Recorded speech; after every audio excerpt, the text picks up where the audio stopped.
chuva sempre machucam, e a vida é curta, então ame sua vida e seja feliz. Estamos aguardando o Sr. José vai chegar, mas podemos ir conversando sim, tá? Já falando sobre a saúde. É verdade, um tema extremamente importante e que, no fundo, é um dos temas mais importantes que todo mundo quer falar.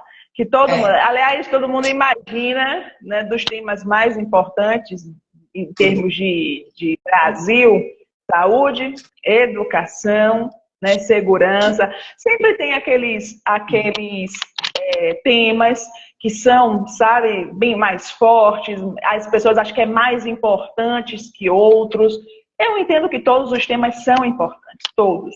Né? Quando se fala em Brasil, quando se fala em país, quando se fala em direitos humanos, tudo não tem um melhor que outro. Agora, claro, a depender de como estamos vivendo, você vai ter um tema que precisa um pouco mais de atenção do que outros temas. Né? E saúde é um tema que realmente requer um pouco mais de atenção. Primeiro, pelo número de habitantes que nós temos no país. Né? Então, estamos na casa de milhões. Né? Até mesmo pelo número de, digamos assim, de hospitais, né? Que talvez não seja tão, como é que fala assim, tão eficiente para atender tamanho, né, número da população. É claro que ainda tem a saúde particular, né? Tem a pública e tem a privada, né? Que também requer um pouco de atenção dos nossos governantes. E vou falar governantes, porque querendo ou não, quem rege a saúde no país é o poder público, né? Embora a saúde possa ser prestada também, né, pelo privado, né, pelo setor privado. E é isso aí. Então, teremos hoje um convidado, né, que faz parte da saúde. E isso é muito bom, não é verdade? Vamos aguardar o José vai chegar, mas já está entrando já algumas pessoas, né? Vamos aqui apresentar. Olá, pessoal, boa noite. Eu sou o Janilson Lima. Estamos hoje participando dessa nossa super live, Pauta Livre. Nosso assunto hoje é saúde. É um assunto muito grande para pouco tempo que nós vamos ter, só uma hora batendo papo. Mas, enfim, se não ficar legal durante uma hora, não podemos falar o que vocês querem saber, podemos programar uma próxima live, Pauta Livre, né? Segundo tempo, para a gente continuar isso aí. Tá? Nós temos aqui, eu estou aqui também ao meu lado da doutora Dijane, que ela é uma civilista e ela atua também nos direitos humanos, da qual engloba a saúde em todo, tá certo? Vocês vão participar conosco, podem fazer suas perguntas tanto a mim, quanto a Desiane, quanto ao José Vão, que já ele vai entrar aí. Sejam bem-vindos todos. Desiane, com a palavra a você. Certamente, não tem como esgotar nenhum assunto. Eu vou deixar claro. É que a intenção da gente não é esgotar o assunto. A intenção da gente é levar o conhecimento, levar um pouco mais, uma discussão, né, bem calorosa. Algumas vezes ela se torna bem calorosa aqui. Né, levar o conhecimento das pessoas um pouco mais do assunto. Né? Se hoje nós vamos falar de saúde, nós vamos debater aqui o nosso ponto de vista, o que acontece, como é que a gente entende que a saúde hoje, o que ela pode melhorar, como é que ela está sendo vista hoje. Então, esgotar o assunto não é a finalidade aqui deste programa Pauta Livre, onde a pauta é livre. E ainda digo mais, se você quiser entrar na live, né, se você quiser trazer um pouco do seu conhecimento, da discussão, né, do debate, fique à vontade. É só escrever aí. Eu não costumo ler aqui porque, como o canal a live é feita, abre no canal do Janilson, é mais fácil para ele ler do que para mim. Eu não consigo ler muito as perguntas, os comentários que vocês deixam aqui. Eu não consigo. Eu estou tentando uma... Algumas pessoas estão formulando perguntas, aí eu vou passar para você e para o nosso convidado que está acabando de entrar aí. Alô, José Vão, tudo bem? Está me ouvindo bem? Boa noite, pessoal, tudo bem? Estou ouvindo bem. Ok? E aí, tudo bem? Estamos aqui com José Vão, doutora Dejane, nossa convidada também. Doutora Dejane, tudo bem. Olha O aí. Josevan, pessoal, ele trabalha no setor de enfermagem, é um militante e um defensor de todos os enfermeiros, né, em todos os seus direitos aqui em Salvador e também no estado da Bahia, através de associações, através de grupos que ele participa. É um lutador, um É. camarada bacana, foi candidato a vereador, foi candidato a deputado estadual, juntamente comigo, com a Dejane, e está aí fortalecendo, creio que esse próximo pleito ele irá também se candidatar, e temos que dar um abraço para ele, esse camarada merece aí o nosso abraço caloroso. Quero mandar um abraço aqui, aproveitar, mandar um abraço para Gerson Gabriele, do projeto da Escola de Formação de Líderes Políticos, um abraço para meu futuro vereador Sérgio Nogueira. Olá, meu bem. 2024, estamos juntos aí colados. Meu amigo PP, tá? Quero a muitos outros que o tempo não vai dar. Sintam-se todos abraçados. Vamos lá. Fique à vontade, José, se apresente. Olá, pessoal. Espera um momentinho só, rapidinho. Deixa eu ajeitar aqui para poder eu conseguir botar o celular. E fala um pouquinho mais alto, tá? Tá bom. Espera aí que daqui a pouco eu me apresento. Você está todo vestido de enfermeiro aí, né, José? Tá com a maleta também, com injeção e tudo.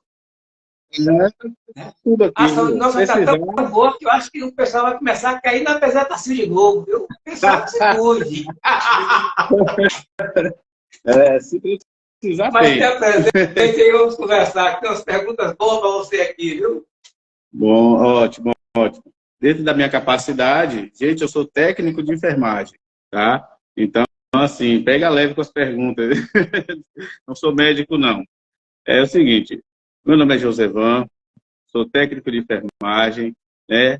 Temos esse nosso movimento, que é a página que a gente está participando aqui agora, que é os Soldados da Enfermagem, né? Tenho 12 anos, vou completar 13 anos agora de profissão, e no quesito saúde, principalmente pública, a gente já viu de tudo que você possa imaginar. Infelizmente, é uma pauta recorrente, a saúde é algo, gente, que deveria ser prioridade, tá? Para todos os gestores públicos. O que acontece? Infelizmente, a saúde ela é só lembrada em época de eleição. Infelizmente, o que parece é que a saúde não pode ser eficaz porque ela precisa ser uma bandeira defendida todo pleito eleitoral. Parece que é proposital que acontece isso. Porque assim, a gente vê sempre usando, né, quando você vê lá, você vai fazer cursos políticos, você fala, poxa, eu vou me candidatar. E você busca falar, para aprender a falar sobre política, sobre várias coisas, de modo geral, relacionado à política, sempre está lá na frente. A bandeira da saúde está lá com maior porcentagem que você deve estar sempre buscando defender. Ou seja, gente, a saúde é uma bandeira que deve ser defendida sim, mas deve ser defendida com responsabilidade. E não apenas você pegar, por exemplo, se você é um parlamentar, você pega seu recurso, vai lá e envia para tal setor, para tal secretaria, e você não fiscaliza aquele dinheiro, você não sabe para onde o dinheiro vai, infelizmente aquele dinheiro vai ser usado de maneira imprópria, de maneira indevida. Então, infelizmente, eu acho que isso é o problema crônico da saúde no Brasil, de modo geral. Tá? Aí, só rapidinho aqui, completar a minha apresentação, observe que estamos aí num dilema que é a implementação do piso salarial da enfermagem, né? Luta que a gente aí vem batalhando há muito tempo, o presidente Jair Bolsonaro sancionou a lei, né? Logo depois, o ministro Barroso foi lá, suspendeu a lei, alegando não ter recursos. Então, foi lá o Congresso, durante o governo Bolsonaro ainda, aprovaram todos os recursos necessários para a implementação desse piso, e mesmo assim, ele continuou suspenso, né, alegando que não tinha uma garantia de que aqueles recursos iam ser repassados de forma igualitária para os municípios. Passou o governo Bolsonaro, veio o governo Lula, está aí agora, aprovou uma PLN, que é um projeto de lei específico, né, para te dar 7,3 bilhões para a implementação do piso salarial. Aí, infelizmente, esse desgoverno infelizmente, ainda nem fez os repasses desses recursos para a implementação do piso salarial. Então, infelizmente, vocês veem como o desleixo dessas pessoas com relação à saúde, entendeu? E para eles, é só lembrar em época de campanha. E eu estou com medo até desse piso salarial ficar aí, virando uma novela, até o próximo pleito, para virar novamente uma bandeira eleitoral. Bom, Josevan, eu costumo sempre iniciar minhas lives fazendo algumas perguntas em relação ao assunto, para que a pessoa conheça a origem do assunto, para depois a gente também ir seguindo. Então, uma pergunta tanto para você quanto para a doutora Jane, para que o pessoal que está assistindo comece a entender. Tá? Por exemplo, eu lhe pergunto, Josevan e Jane, o que é a saúde? Como você define o que é a saúde? Para o próprio convidado, já que ele é da saúde, literalmente da saúde. Mas eu vou fazer uma introdução, porque, Josevan, eu quero dizer o seguinte, Janilson gosta de provocar, viu? Então, cuidado. Só vou dizer isso. Mas eu vou fazer uma introdução antes de responder a pergunta o que é, porque me parece que é uma pergunta até óbvia, né? Muita gente vai saber disso e não, no meu ponto de vista, eu já vou respondendo logo, não é a cura de uma doença, não se trata disso. Mas quando se fala em país, quando se fala aqui das responsabilidades, né? Porque a saúde ela não vem assim do nada. Claro, obviamente, tudo que a gente discute aqui na pauta, nas pautas, todas as pautas aqui, elas são previstas em lei. E a maior delas é a Constituição Federal, que ela sobrepõe sobre todas as outras, Então, eu só quero fazer algo interessante, né? Trazer aqui para vocês uma informação para a gente mensurar o valor da saúde no país. Por que eu estou dizendo isso? Porque se a gente for na Constituição Federal, né, logo lá no primeiro artigo da Constituição, você vai procurar saúde, por exemplo, o que diz o artigo número 1 da Constituição? A República Federativa do país, formada pela união indissolúvel dos estados, município e Distrito Federal, constitui-se em Estado democrático de direito e tem como fundamento, ou seja, o artigo 1º da Constituição diz quais são os nossos fundamentos, os fundamentos do Brasil. E você vai procurar saúde e não vai achar. Aí pergunto, será que saúde não é um fundamento? Então, calma lá. Não existe a palavra. O único ponto da Constituição que eu vejo assim, basicamente, em termos de Estado que fala de saúde, do artigo 1 ao 5º, é que diz que a saúde é dever do Estado, né? Mas eu vou falar rapidamente o seguinte, bom, primeiro falando sobre a saúde. O que é saúde? A saúde é um estado de boa disposição física e psicológica.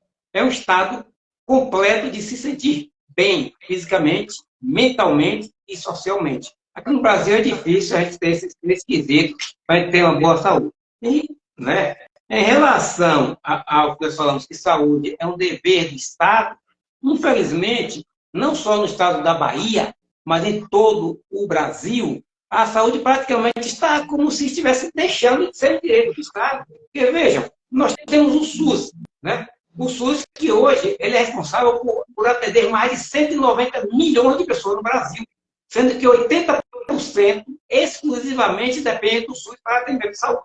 Isso é fonte do governo federal, fonte da OMS. Aí, te pergunta, mas esse pessoal está sendo atendido? Não. Tem pessoas que morrem na fila da regulação. Aí vem pessoas, uma pequena parte, né? Uma casta pequena, que ainda tem condições de pagar no plano de saúde, mesmo que seja básico, que hoje, praticamente, eu, quando vou para um atendimento hospitalar, um atendimento médico, eu critico muitos médicos, chamo a atenção, inclusive, no horário marcado, e digo o seguinte, os planos de saúde hoje, parece que deixaram de ser plano privado, está virando fila de SUS, porque você paga um plano privado para ser bem atendido e atendimento no horário. Você chega lá, tem 10 na tua frente e passa o teu horário. Então, a saúde no Brasil, ela está doente.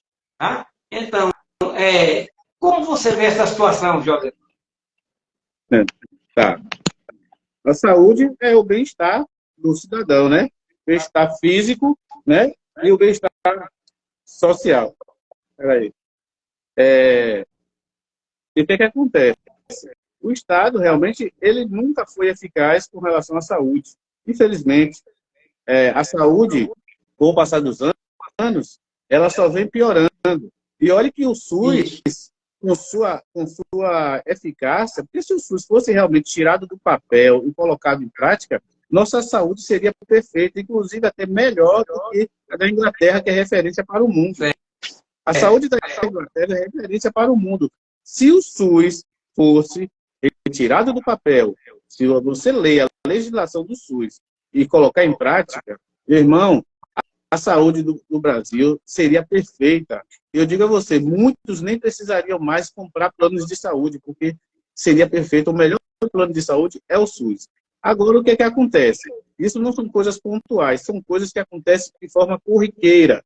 É você ver pessoas em UPAs, pessoas em pronto-socorros, pessoas que pagam um plano de saúde caríssimo e chega lá na instituição particular que ele comprou. Ah, você não tem direito a isso, aquilo outro. O SUS não, o SUS dá tudo. Se você precisa de uma fralda geriátrica, lá tem. Se você precisa de uma medicação cara, lá tem. Lá tem tudo que você possa imaginar. O problema é você ter o acesso ao SUS. A dificuldade maior é ter acesso ao SUS. Essa é a dificuldade que ainda existe no Brasil em relação ao atendimento do SUS. Porque o SUS ele foi criado em 1990 pelo Collor, né? E foi um dos programas mais brilhantes de saúde que o Brasil já teve até hoje. Porém, ele é mal administrado, ele é mal organizado. E a população sofre, porque nós pagamos impostos, são descontados percentuais do salário do trabalhador, né? E, enfim, não tem sentido. Então, eu formulei algumas perguntas para que as pessoas tomem conhecimento do seu direito. Por exemplo, veja só, aqui, ó, qual a importância da saúde para a sociedade? É que as pessoas possam ter uma boa qualidade de vida. Mas como ter uma boa qualidade de vida se o próprio Estado não dá essa condição? Agora, deixa eu me intrometer nisso. Boa, vamos lá. Eu sempre digo aqui, eu tenho assim, até a missão de ter um pouco mais de cuidado, de achar que tudo é culpa do Estado. Boa qualidade de vida. Boa qualidade de vida não é uma obrigação do Estado, não é um dever do Estado, mas é um direito do cidadão.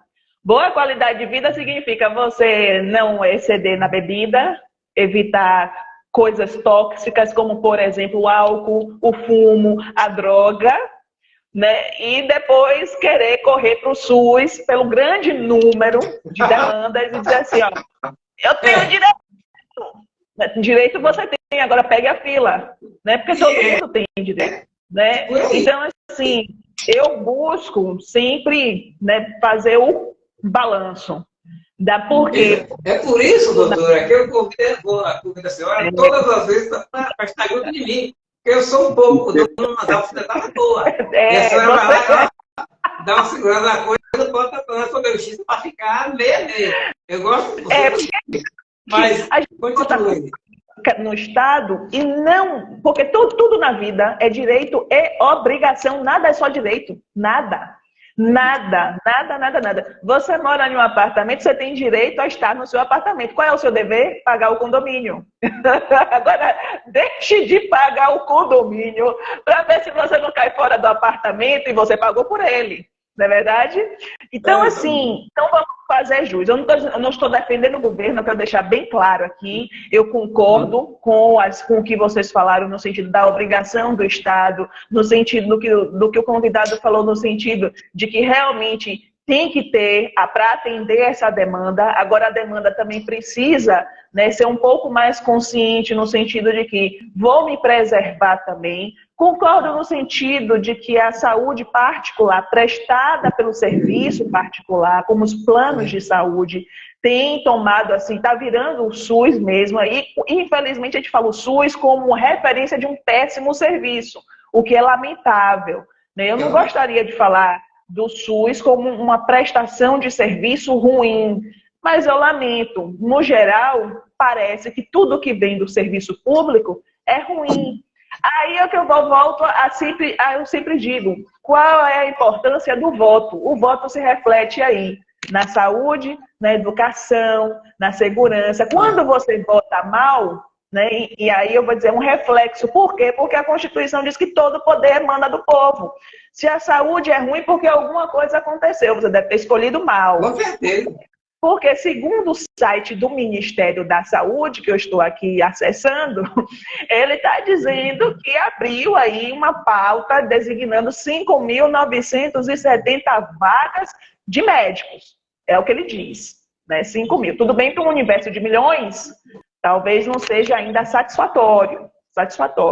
Mas, aí eu vou dizer, e também a importância dos nossos enfermeiros e técnicos de enfermagem. Sem eles, né, a gente não consegue também ter uma saúde satisfatória. E por isso também defendo a pasta aí do Josevano, no sentido de que precisamos, sim, de um piso salarial, não só para a enfermagem, mas para os professores, tudo que é básico, tudo que a gente precisa, tudo que é importante, professor, nossos técnicos, policiais.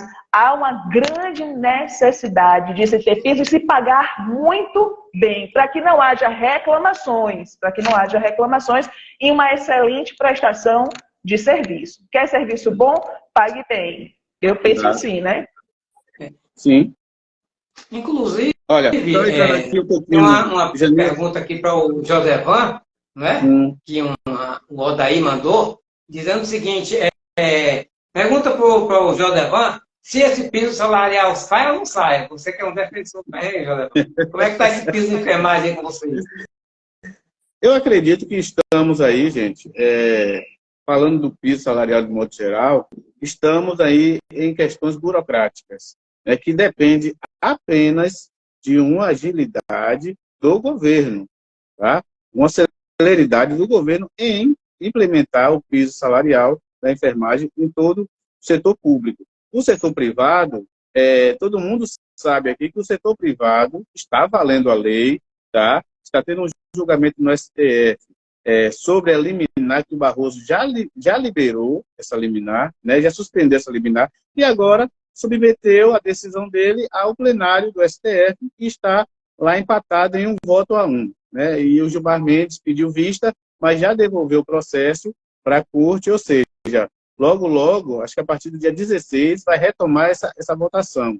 Mas isso não interfere em nada no piso, a lei está valendo e, como foi dito, né, a liminar, em agosto, o profissional da rede privada já vai receber, já tem que receber, porque a lei está valendo e está contando que a partir de agosto, ele vai trabalhar julho e vai receber já em agosto, a partir daí por diante. O setor público aguarda, na verdade, a liberação desses recursos para os hospitais públicos e entidades filantrópicas e até 60% SUS, para que eles façam esses pagamentos. Há um impasse na questão dos municípios não estar com suas bases atualizadas. Ou seja, isso é uma irresponsabilidade também dos governantes. Por exemplo, você tem lá X número de profissional e você não manda para o SUS a quantidade de profissionais que você tem para pagar.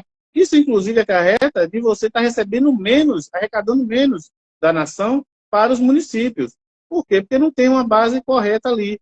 Outra coisa errada que tem nos municípios é profissional que é técnico de enfermagem, mas está lá como auxiliar de serviços gerais, porque fez um concurso para aquele setor, mas depois foi remanejado sem colocar de forma, né, a nomenclatura correta. Mas acreditamos nele e a partir daí... Não, né? Te cortar um pouquinho, te falar outra coisa. Hoje, o piso salarial, qual é o piso salarial da enfermagem no Brasil? Eu fiz uma pesquisa aqui e diz o seguinte, que o piso para enfermeiros está em um valor de 4.750. O piso para técnico de enfermagem, 3.325. E o piso para auxiliares de enfermagem, 2.375. Isso, piso para mais parteiras, né? Enfermagem, parteiras, auxiliares. Então, eu digo o seguinte, eu Janildo, tá? Eu falo essa particularidade minha. Eu creio, como eu já falei em outras lives aqui, gente, nossa, eu fico doente quando vejo os médicos se matarem em hospitais, aí nos seus patrões, enfermeiros, como eu tive alguns, estou com a tia que está hospitalizada agora, mal. Meu amigo Odaí, que mandou uma pergunta, dizendo que a mãe dele quase morria lá dentro do hospital Alex Santos, na fila de regulação. Aí ficou a história. Quer dizer, o enfermeiro, o técnico, o médico estava já estressado por vários motivos, tanto motivos particulares quanto motivos financeiros, além de ter uma responsabilidade imensa com a vida do outro. Tá? Como é que você consegue colocar tudo isso em sua cabeça para você não dar um revertério no atendimento? Como é que você consegue conciliar todos esses problemas diante de uma situação para salvar uma vida? É verdade, é horrível, né? Há muitos problemas a se resolver. Claro que não é só o piso salarial que vai resolver o problema da enfermagem e da saúde como um todo, mas vai ser um efeito cascata. Quando você tem um profissional de enfermagem valorizado, que recebe um bom salário, hoje em dia, a média de um enfermeiro que faz faculdade, graduação, pós-graduação, a média hoje em dia é de R$ 2.500. É muito pouco, gente, para um cara que faz graduação, pós-graduação. O técnico de enfermagem, a depender do local que ele trabalha, o salário mínimo. Quando desconta lá, ainda recebe até menos. Ou seja, é realmente vou dizer assim, uma degradação, né, desses profissionais. E o que é que acontece?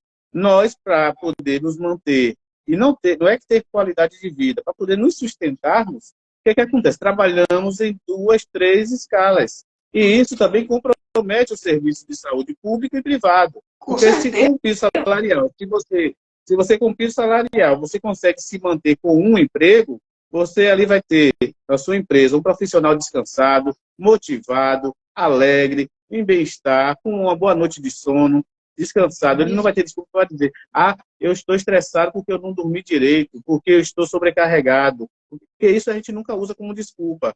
Mas é uma coisa que acontece que a gente sabe, a gente sente, como está ali na equipe, que há muito disso. Você já se sentiu sobrecarregado em um dos seus plantões? Tipo, poxa, estou aqui com uma dor de cabeça imensa, poxa, não estou conseguindo assimilar as coisas direito. Isso não corre, entre aspas, um pequeno risco entre o paciente e o enfermeiro ou médico, em uma medicação errada, em uma dosagem assim, um pouco sem atenção? Sei que não é culpa de vocês. Com certeza há chances essa que não vou dizer que é uma coisa frequente, apesar da enfermagem ser uma categoria bem, como eu posso dizer, explorada, nós conseguimos, graças a Deus, ter uma porcentagem de erro muito pequena, tá? Apesar que quando viraliza, coisa boa não viraliza, viraliza coisa ruim, né?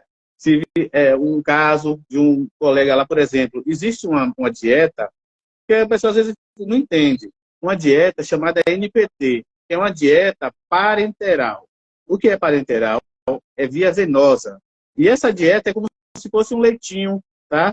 Líquido, que você usa. Aí existe uma dieta que é para sonda via nasoenteral, que é essa que vai parar direto no estômago, que é também um leitinho, uma fórmula que a gente usa para pacientes pequenos, bebês. E o que acontece? Outro dia aconteceu uma situação de um colega pegar dieta, que era para ir via nasoenteral, que era para ir para sonda, e aplicar naquela dieta parenteral que estava indo via venosa. Ou seja, causou o óbito do paciente. Isso foi um caso que aconteceu há muito tempo. Mas eu digo que o estresse, a carga excessiva de trabalho, muitos plantões, sono, tudo isso, gente, o ser humano tem um limite. Tem um limite. E esse acidente pode vir a acontecer. Por que a gente tenta? Reduzir os riscos o máximo possível. Como? Com atenção, treinamentos, está sempre ali orientando. Onde eu trabalho mesmo é muito bom nisso aí. Eu trabalho no Hospital Couto Maia, lá sempre está fazendo treinamentos, orientações, roda de conversa, atualização de NRs que tem para se colocar em prática. Ou seja, a porcentagem de erros existe, é real, mas não é uma coisa que diga assim, meu Deus do céu, porque a enfermagem tem 2, 3 empregos, fica errando absurdamente o tempo todo. Não é isso. Mas que acontece também, pode acontecer a fatalidade devido ao estresse e o cansaço físico, isso é claro que pode acontecer. Como também pode acontecer do profissional também, como acontece, de ir para dentro do setor da enfermagem, na enfermaria, pegar medicações e colocar lá, está sentindo muita dor, se automedicar e acaba cometendo um suicídio. Como aconteceu com a colega, que estava morrendo de dor de dente, começou a tomar medicações para dor excessivamente, até que ela, infelizmente, encontramos ela desmaiada dentro do banheiro. Ou seja, gente, então assim, é um efeito cascata, né? O cansaço do profissional, ele vem de um emprego, vai para o outro, às vezes passa 5 dias sem ir em casa, então é realmente estressante. Tem que paga, inclusive, com atraso, a empresa privada paga com atraso o funcionário, como acabou de uma ainda tem isso, ainda tem essa falou aqui questão agora. da família. Então, Dejane. Oi, Dejane. Ligar, é meu fone. Bom, eu estou ouvindo muito bem o que vocês estão falando e eu acho super interessante. Eu acho que, de fato, existe razão no sentido de valorizar mais, né, o profissional que trabalha na área de saúde, e essa valorização vem, em primeiro lugar, pelo salário. Todo profissional, para ser primeiramente valorizado, ele quer começar sendo bem remunerado. Isso é interessantíssimo, né? E é mais interessante, aí eu volto sempre a dizer, a responsabilidade sempre da gente. Eu gosto sempre de chamar o próprio cidadão à sua responsabilidade, para a gente não ficar sempre dizendo, achando que a culpa é do outro. A culpa nem sempre é do outro. Então, que só a gente tem direito, né? Tipo assim, não. Exatamente, porque realmente a saúde é dever do Estado, mas o mesmo livro, eu vou chamar a Constituição de livro, o mesmo livro que diz que saúde é dever do Estado, ela também diz que a saúde é dever da família. Está escrito lá também.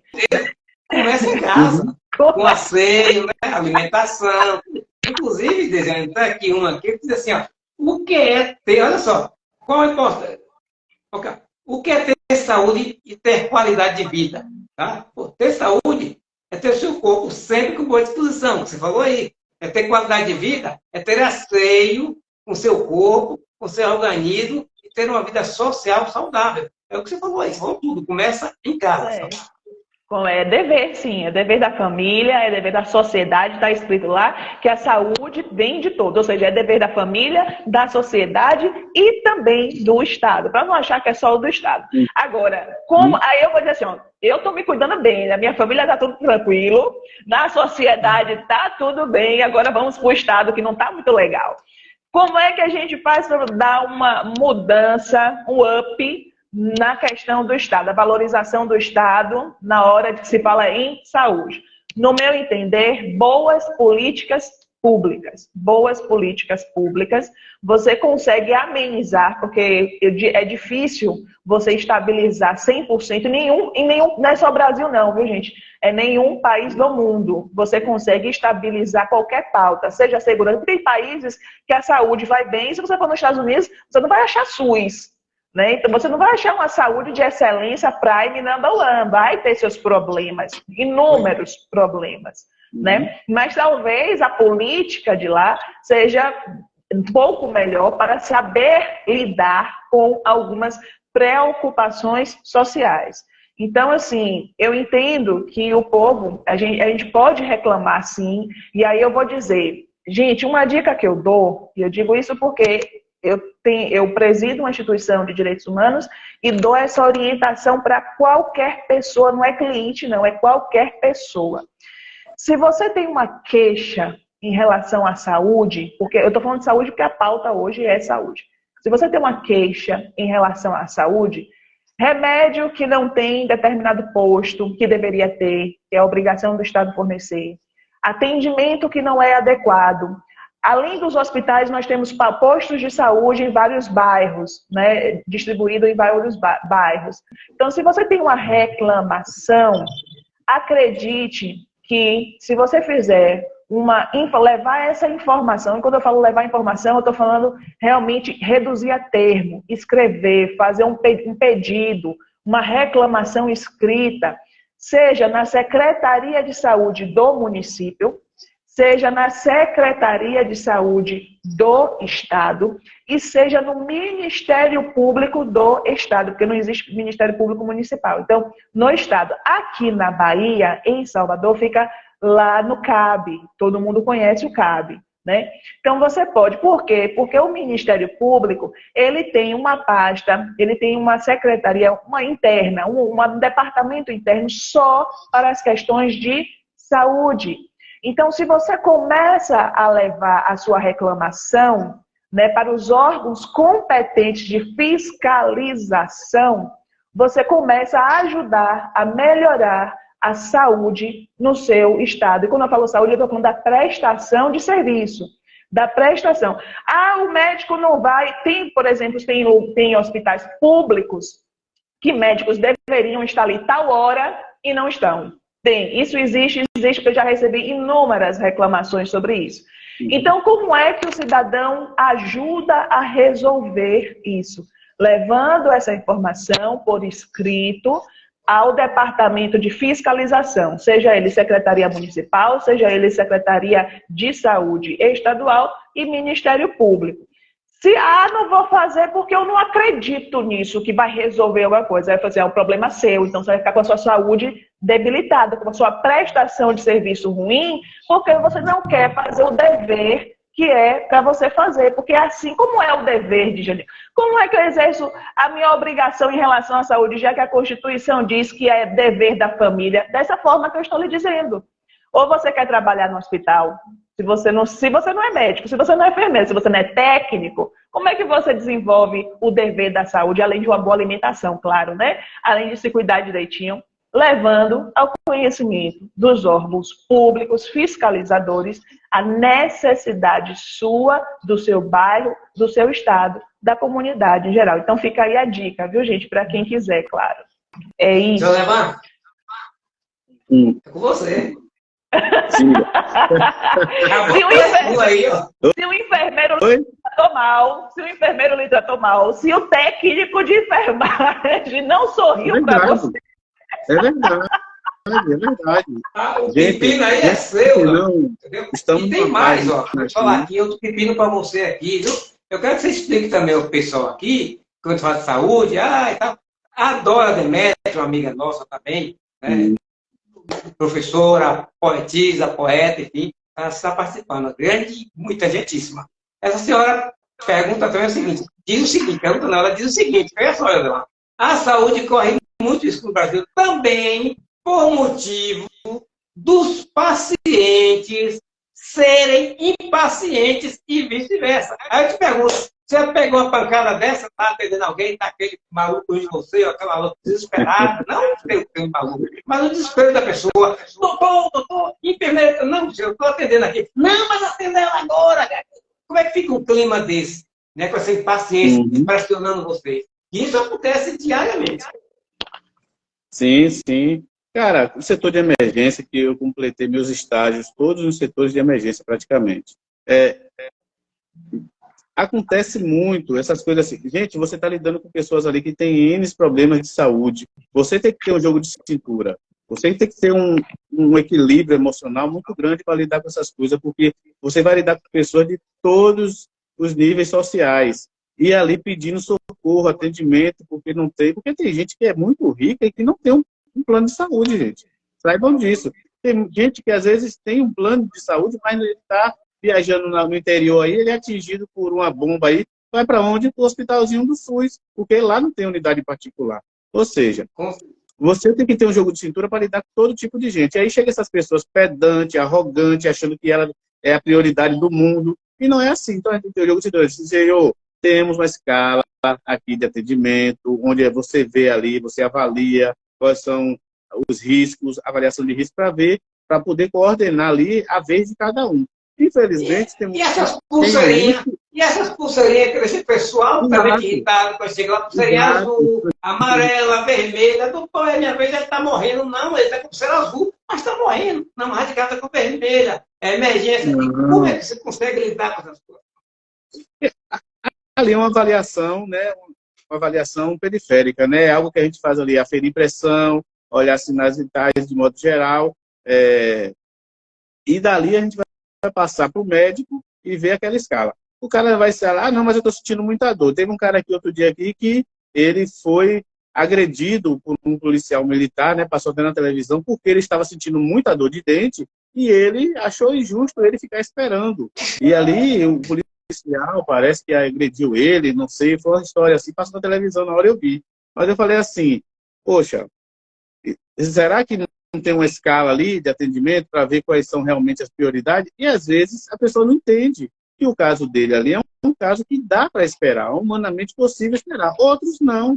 Então, assim, tem muita gente que apela também para desmaio, né? Tem muitas pessoas que fazem todo aquele tipo de furdunço dentro de uma emergência e que a gente, infelizmente, tem que apelar para a força. Aí a gente chama a polícia, a gente chama a segurança, porque o ambiente ali tem que ser respeitado, já é um ambiente complicado, difícil. Não chega uma pessoa ainda tumultuando, a gente precisa fazer a nossa parte, dar o equilíbrio emocional e, partindo desse sentido, não conseguir conter a pessoa, aí a gente apela para a força do Estado para tentar contê-lo, porque a gente não pode também ficar ali perdendo o nosso tempo, e ali você vê, a vez dele poderia até ter chegado, mas ele ficou tão apurrinhando a gente que acabou a gente perdendo tempo com ele, entendeu? É por aí. Ô, Dejane, doutora Dejane, essa é para você. A Rosa Demétrio está dizendo o seguinte, olha só. Não se tem um programa de educação alimentar, não se faz campanhas para a medicina preventiva. O que causou o agravamento da crise de mortalidade durante a Covid e outras doenças, além de vários outros tipos? Quer dizer, isso eu acho que já é uma coisa que já é parte para o Estado não ser bem. Né? O que é que você avalia disso aí? De fato, eu acredito, eu concordo. Quer repita? Não, se eu tem aqui. Tá entendendo? De fato, conseguirei? Ótimo. De fato, não existe, né? Não, pelo menos eu não conheço. Eu vou dizer a nível de Bahia, porque eu não posso dizer a nível de Brasil, porque cada estado faz a sua regulamentação da saúde. Então, é um dever, ele tem essa autonomia.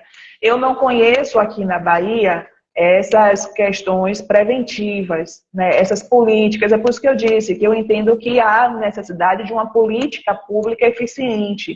Você ter uma secretaria tanto de municipal ou estadual de saúde, um governo responsável, né, autoridades responsáveis, uma equipe muito bem feita e planejada, para que a gente possa fazer, digamos assim, um resumo geral de como está a nossa saúde a nível de Estado. Eu vou colocar a nível de Estado porque, no geral, os maiores hospitais são estaduais, é serviço público, né? Então, assim, a gente procura, o grande número está realmente no serviço público estadual. Mas também nós temos serviços municipais que são aqueles postos de saúde que ficam dentro, né, de cada bairro, que atende ali rapidamente os bairros, né? Agora, claro, se você precisar de uma intervenção cirúrgica, você vai precisar ser conduzido ao hospital. Agora, o fato do Estado não ter, como a Rosa está dizendo aqui, que não tem aí essa medicina preventiva, essa campanha, não significa dizer que é obrigação somente do Estado, porque hoje todo mundo tem uma internet no celular, todo mundo tem um celular hoje, todo mundo tem uma conta no Instagram, todo mundo tem acesso ao Google. Então, isso não significa dizer que aquele dever que a Constituição diz que também é da família, o dever da saúde também é da família, começa por aí também, uma boa pesquisa. Né? Levante a mão, quem não sabe que fruta é melhor do que carne. Não estou dizendo aqui que eu sou contra a carne, não. Viu? O governo prometeu picanha, eu estou na fila da espera. Que eu amo picanha. Amo. Mas isso não significa dizer que eu não possa fazer uma pesquisa. E não é porque quem não tem dinheiro, pobre, não tem condições. Tem sim, é informação. É informação. Ele tem condições, tem a Biblioteca Central aqui em Salvador, você vai na biblioteca, você acha inúmeros livros, vai dar uma estudada um pouco. Isso não significa dizer que o povo, aí eu vou sempre chamar a obrigação, porque a gente acha que é só do Estado. O Estado tem que ter uma campanha. Não, vai estudar, vai procurar informação. Eu sei que você queria dizer isso para ela, você não botou para mim dizer, viu, Janilson? Mas eu digo, porque você é assim. Né? Então, eu digo, vai estudar, vai procurar informação, vai procurar comer direitinho, se alimentar, pare de tomar Coca-Cola. Eu já estou dando aqui a campanha. Pare de tomar Coca-Cola, pare de fumar, pare de beber. São João vai encher a cara. Eu não bebo. Meu único problema é chocolate e café. Então, eu ainda tô melhorzinha, ainda tô mais cafeína. Eu nem exagero, porque eu sei que muita cafeína também faz mal pro corpo, isso aí eu sei. Então, assim, vamos ser responsáveis com a nossa alma, com a nossa mente. E no dia da eleição, antes de apertar o verde, né, faz parte também, lembre da sua saúde, né, em quem você vai confirmar. E aí tudo começa assim, né? Tudo começa assim, na consciência. Ô, doutor Edjane, a gente está falando aqui de saúde, mas quando a gente está falando de saúde, a gente fala de doença também, que doença também é a saúde. Ô, José, vê só, eu coloquei aqui algumas coisas, talvez não dê tempo para falar tudo, sobre alguns tipos de doenças que mais afetam o brasileiro, sobre a medicina hipnótica, né, que hoje está sendo muito usada, inclusive eu tenho um amigo aqui no condomínio, que é hipnótico, né, e é muito bacana.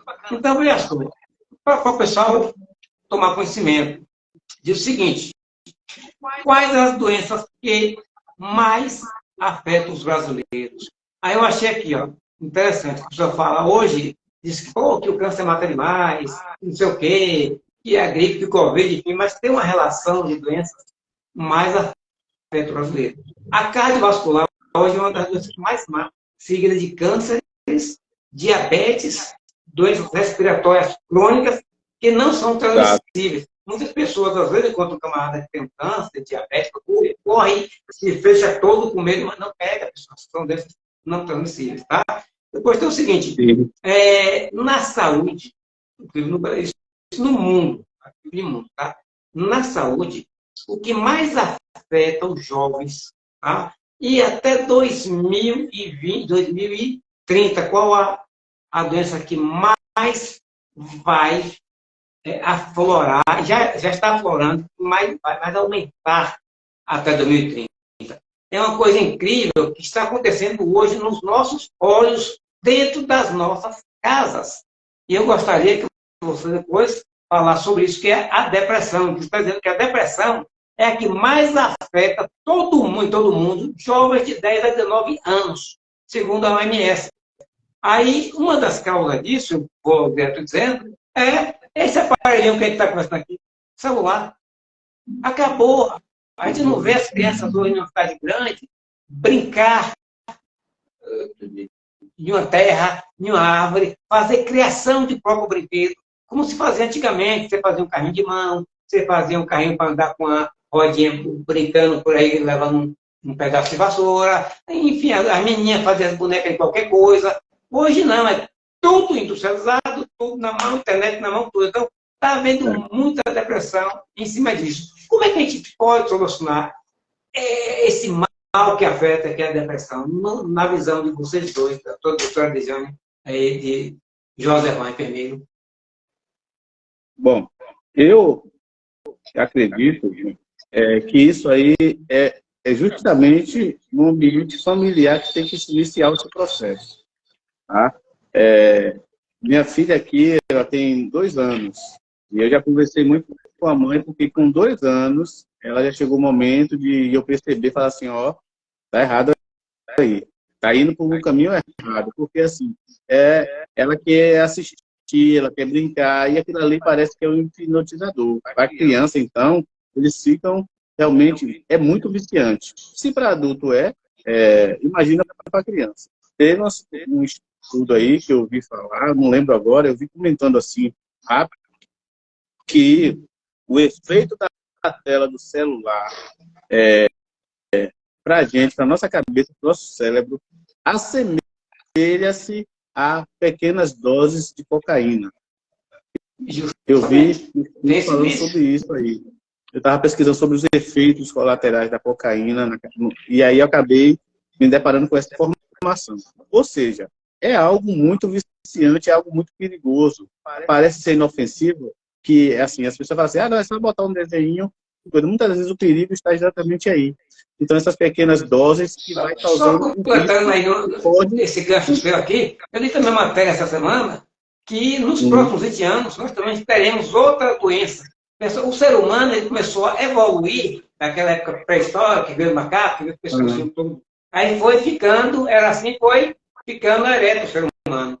E agora nós estamos caminhando para voltar à origem, ou seja, Estamos caminhando para o celular para ficar com o pescoço assim, vai indo. Então, nessa matéria, segundo eles, dentro de mais 30, 40 anos, o ser humano vai ser com o pescoço, ó, assim, vai estar andando desse modo. Porque não vai ter condições. A coluna, ela vai se adequar ao que você está fazendo todo dia com ela. Ela vai viciando e seu cérebro vai captando aquilo e fazendo isso aí. Mas continue. Isso. Isso. Então, assim, é muito viciante e destrutivo se não houver um controle. Tudo que é demais não presta, né? Então, assim, se você estudar demais, você vai acabar ficando louco. Tudo tem que ter um limite. Se você vai beber muita água, você pode morrer por alguma coisa que aquela água excessiva pode te causar. Tudo, gente, de modo geral, se não for controlado, vai haver uma ação prejudicial à sua saúde. O que acontece? Hoje em dia, os jovens estão exatamente nesse ritmo.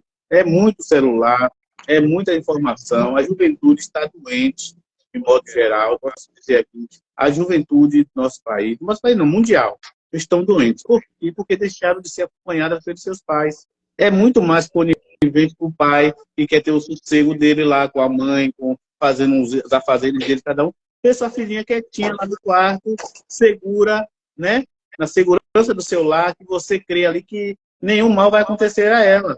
Enquanto isso, o mal está dentro de suas casas. Então, assim, ter o convívio familiar mais apurado, sair, passear, curtir coisas naturais e afastar um pouco, de forma também que ela não perceba. Porque se a criança percebe, se o adolescente principalmente percebe, ele começa a criar birra, a começar a criar aqueles problemas de conflito que a gente sabe que existe no seio familiar. Mas, basicamente, é o convívio e a educação familiar que vai diminuir essas questões aí.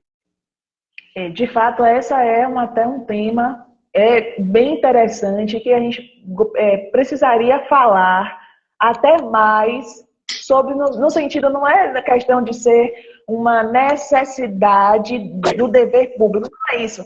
Mas falar sobre depressão, né, é algo que provavelmente a depressão tem assolado muita gente, e assola mesmo. Né? Porque o que é depressão? É aquela sensação de tristeza, de culpa, né, de aborrecimento, e que isso vai lhe trazendo, né, vários problemas. Ela vai se esticando, se traduzindo em várias coisas. Aí você, por exemplo, no ambiente de trabalho, você pode se tornar uma pessoa mais agressiva, menos produtiva, né? Então, aí para você se sentir bem, o que é que se faz? Vive no celular, vive tentando assistir televisão, um programa que lhe faça esquecer daqueles problemas do dia a dia. É uma questão de saúde mental. E aí, agora sim, a questão de saúde mental a gente pode até traduzir como algumas políticas públicas que poderiam ajudar bastante nisso. Mas como é que se vence a depressão? É difícil dizer aqui, né, até um médico, até um psicólogo ia ser difícil, porque cada pessoa é uma pessoa. Cada depressão em uma pessoa, ela vai se traduzir de uma forma diferente. Vocês acham que eu também não tive minhas crises depressivas? Eu também tive minhas crises depressivas. E te digo mais, sabe como venci isso? Eu estou dizendo por mim, como eu venci a depressão. Às vezes, quando a tristeza chega e dá vontade, como é a tristeza? Porque você, às vezes, está trabalhando demais, a carga é excessiva demais de trabalho, ou às vezes você quer realizar uma coisa que naquele momento, devido ao trabalho, você não pode realizar, e tudo se junta, o pessoal, o profissional, o emotivo, tudo se junta e cai em cima de você, vem tudo de vez, é o pacote, é o combo, né? E você se sente, fala assim, bom, agora eu não aguento mais, agora deu, pra mim deu. Aí eu paro quando eu começo no momento, eu mesmo falo com minha depressão, minha filha, dê um minuto aí que eu vou ali e já volto, eu corro, venho trabalhar, porque trabalhar, estudar, é o que eu gosto de fazer e que me dá extrema alegria. Eu não sei vocês, mas eu amo o que eu faço. Né? E vou dizer mais para vocês, ninguém acredita, viu gente? Mas aqui em casa, na minha casa, não tem televisão. Há 7 anos eu não assisto televisão. Então, você vai procurar uma televisão aqui, você não vai achar. E eu não sou uma pessoa depressiva, eu sou uma pessoa que estou sempre alegre, sempre sorridente, todo mundo estranha isso. Mas o sorrir é o que me faz sair desse modo triste, né? E não é tristeza só porque ai, não deu certo, não. É porque realmente são vários fatores na vida de uma pessoa. Como você falou, Josimar, você, por exemplo, tem sua filha, né? Quem tem família, marido, mulher, filhos, né? Às vezes quer dar uma realidade melhor, ou às vezes não é só uma questão financeira, né? Às vezes uma realização, né, ali, talvez adquirir alguma coisa, fazer um plano, uma viagem, naquele momento não pode, tudo se acarreta, né? Então, assim, tudo se acumula e você não tem como lidar sozinho com aquela situação. E muitas vezes, até o cônjuge, o parceiro, o marido, a mulher, também não sabe reagir bem a isso, né? E aí é que tá, porque às vezes você tem uma esposa que ela não sabe como reagir a isso, não identifica no marido uma tristeza, uma causa, uma dor, ao mesmo tempo o marido, né? Então tudo isso influencia. Aí é que eu vou dizer, o planejamento familiar, ele é extremamente importante para as situações da vida e depressão é uma delas. Diga aí. Doutora Dejane, tem algumas pessoas que estão pensando que você é médica, mas ela é civilista, advogada. O Josemar é enfermeiro, pode muito, falar mais um pouco. Muito competente, mas tem advogada muito competente. Tem aqui a Ana Márcia e Paula, ela fez a pergunta, seguinte, perguntou assim, doutora, a falta de motivação para ir trabalhar é um sinal de alerta para a saúde mental? Sim, eu estou até sim, é um alerta. Outro detalhe que é levado isso aqui, o que é sua saúde social? Está dentro desse contexto. É a capacidade de interagir com a sociedade, pessoas com mais solidárias. Ou seja, pessoas mais introspectivas, mais individualistas, tendem muito mais a se deprimir. Tá? Aí tem outra causa muito interessante que nós não falamos aqui. Quer dizer, falamos, sim, a doutora Jane falou, e a pessoa talvez não tenha percebido. A ansiedade hoje é uma grande causa para a pessoa caminhar para a depressão. Por quê? Porque a ansiedade hoje, a ansiedade por vários motivos. Uma das causas mais comuns é justamente a causa financeira. A pessoa está na ânsia, você sabe que vai pagar amanhã, quanto é que vai ganhar, se o meu salário vai dar ou não. Principalmente as pessoas que ganham, que são por porcentagem, pessoas que trabalham como autônomo, fala, poxa, eu vi um bem que eu comprei, será que eu vou poder pagar? Aquela ansiedade de todo dia estar naquele trabalho, será que eu vou sair, será que eu vou voltar para fora? Pessoas bancárias hoje em dia, mas os bancários hoje vivem na maior pressão do mundo em cima de si. Porque a cada momento o banco faz uma listagem e manda a pessoa para o serviço de recursos humanos. Quando a pessoa vai para lá, sabe que vai ser demitida, a pessoa entra em depressão. É terrível. Eu conheço várias pessoas nesse ponto. Minha mulher bancária, nós conhecemos muitas pessoas desse modo. Então, pessoal, para evitar esse tipo de coisa, essa ansiedade, essa depressão, é muito legal a pessoa, não precisa ter dinheiro para a pessoa sair e evitar uma depressão. É você ser criativa, você não está fazendo nada, faça um exercício, dá uma andada em uma praça.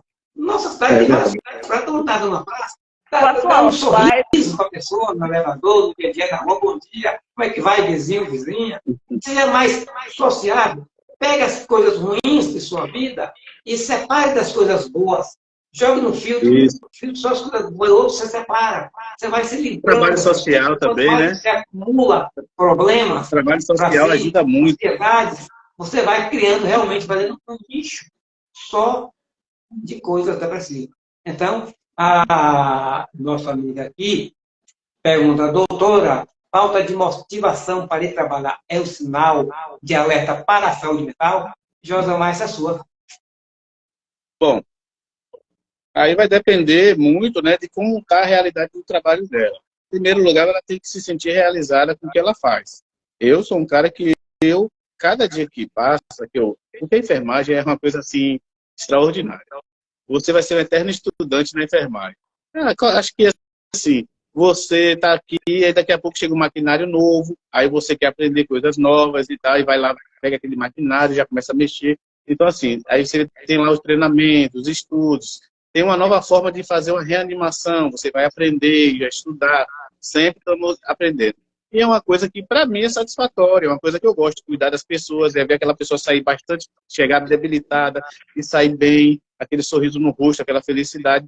Isso é muito regozijante. Para mim, é um prazer muito grande cuidar das pessoas. Aí eu digo a você, aí vem as questões pessoais, sociais, sua com respeito a você e a empresa que você trabalha, o seu vínculo. Ela está pagando direitinho, está pagando em dia, você está tendo algum problema de assédio emocional, está tendo assédio dos seus direitos trabalhistas, estão retirando. Então, é um conjunto de coisas que pode causar, assim, realmente um entristecimento. Já teve momentos de eu dizer assim, eu tenho que ir para aquele lugar, meu Deus. Então, é horrível para a pessoa, porque você se sente impotente. Você sabe que você depende daquilo ali. E é uma coisa que está te fazendo mal, aquele ambiente. Então, assim, quer que você fique entre a cruz e a espada. Eu não vou e sou penalizado, perco meu emprego, e se eu for, eu vou sofrer do mesmo jeito. Então, eu acho que o melhor fazer é aquela historinha da garrafinha da água, né? Se você, uma garrafa de água que no camelô é R$2, no aeroporto é 10. Se você não está se sentindo valorizado aqui... Quanto é que é no aeroporto? R$10. Estou E chutando. no camelô? 2. Aí já estou entrando em depressão. Então, entendeu? Você vai e muda de lugar. Não está te fazendo bem, muda. Vai lá, procura lá o que é seu por direito, faz um acordo, uma conversa, sai e vai para outro. Procura um outro antes, claro, né? Você tem que usar, você não pode ficar desempregado, e vai buscar sua qualidade de vida, porque muitas das vezes a depressão caminha por aí também.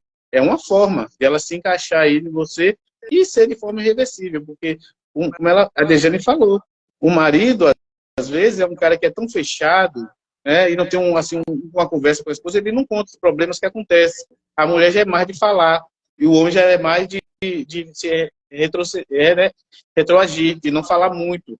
Mas, assim, quando a mulher se abre com o marido, muitas das vezes também, esse marido que não é muito de conversar, também não ouve. Então, é um embrulho de coisas que acontece e leva à depressão, gente. Então, assim, tem que ser uma coisa acompanhada, uma coisa que, se ela não está bem, ela tem que começar a pensar em tudo que eu falei aqui e começar a buscar ajuda. É realmente isso que eu quero? Tá bom, não tá? E aí, por diante.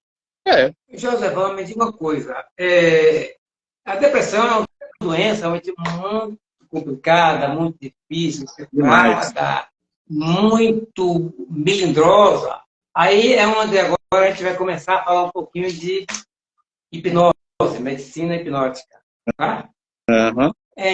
Hoje tem muitas pessoas procurando médicos hipnóticos para curar alguns tipos de doenças, das quais está bem destacada a ansiedade, a depressão, tá?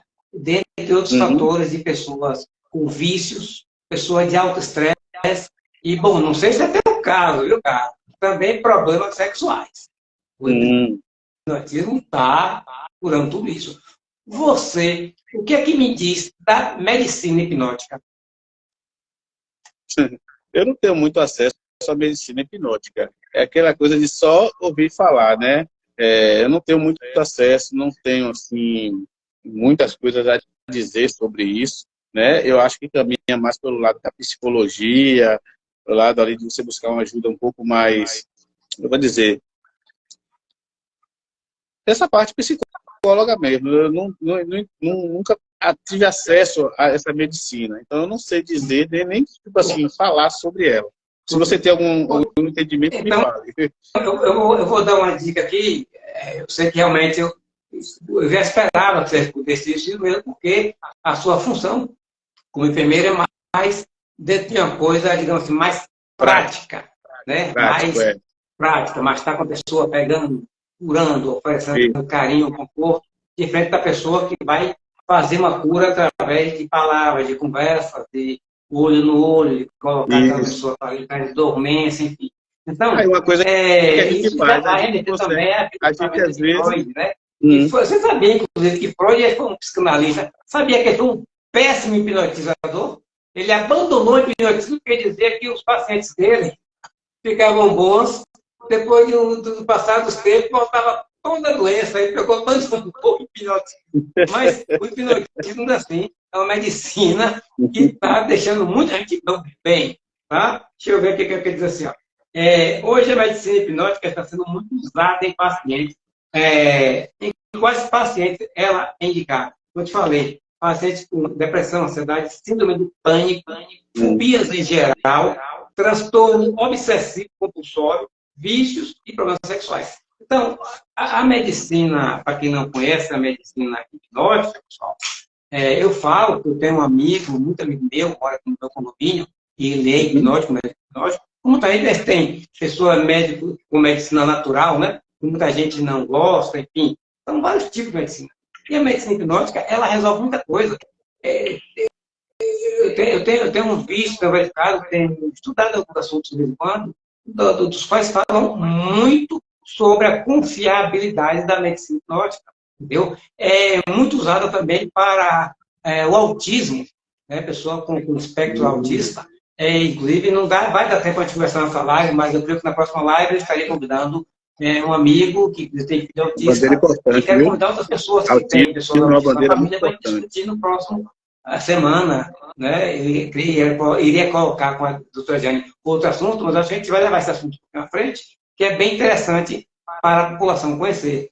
Tá? Então, está aí mais uma medicina hipnótica que vale a pena vocês conhecerem, vocês que têm esses problemas de ansiedade, essas coisas todas, filhos, parentes, resolve. Vamos lá, doutora Jane, você está caladinha aí, viu? Não, eu tô falando demais. Pro relógio. Vou pegar minha língua, nós chegamos aqui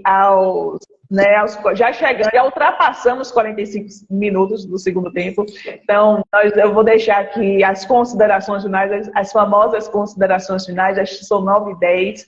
Né? A nossa intenção foi trazer um pouco, né, de conhecimento e curiosidade para as pessoas que estão nos assistindo.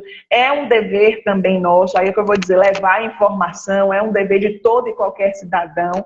A gente pode, graças a Deus, já chegamos a um ponto, né, que a tecnologia nos permite, de longe, né, fazer essa interação. Nós começamos o Pauta Livre fazendo presencialmente, assim, então eu e Janilson no mesmo local, né? Hoje a gente já mudou a estratégia. Eu estou fazendo na minha casa, ele na dele, o Josivan está aí na casa dele também.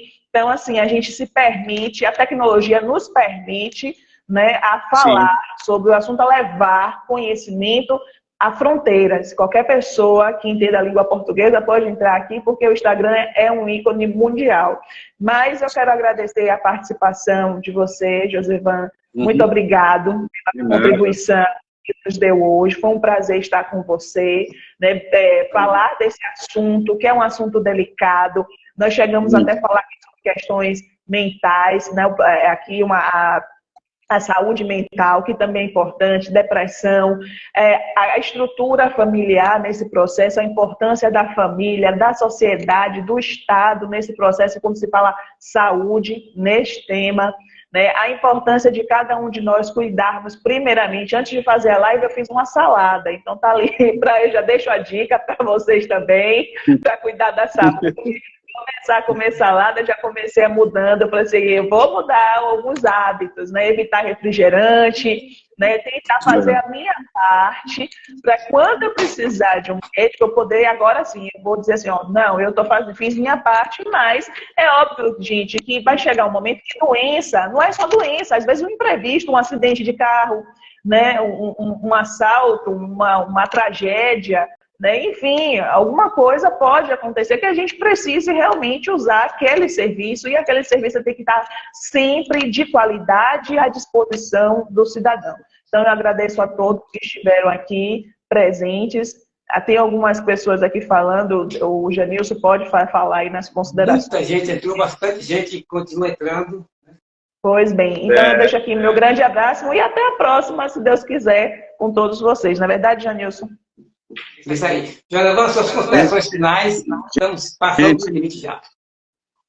Gente, foi um prazer participar aqui, tá? Sei que foi tudo em cima da hora, assim, rápido, mas, assim, a gente pode depois reservar outros momentos para a gente se reunir aqui e voltar a conversar sobre saúde e sobre outros problemas, né, da nossa sociedade, que a gente sabe que são muitos, mas que também, como a própria doutora falou, depende da nossa parte. Nós temos que fazer a nossa parte.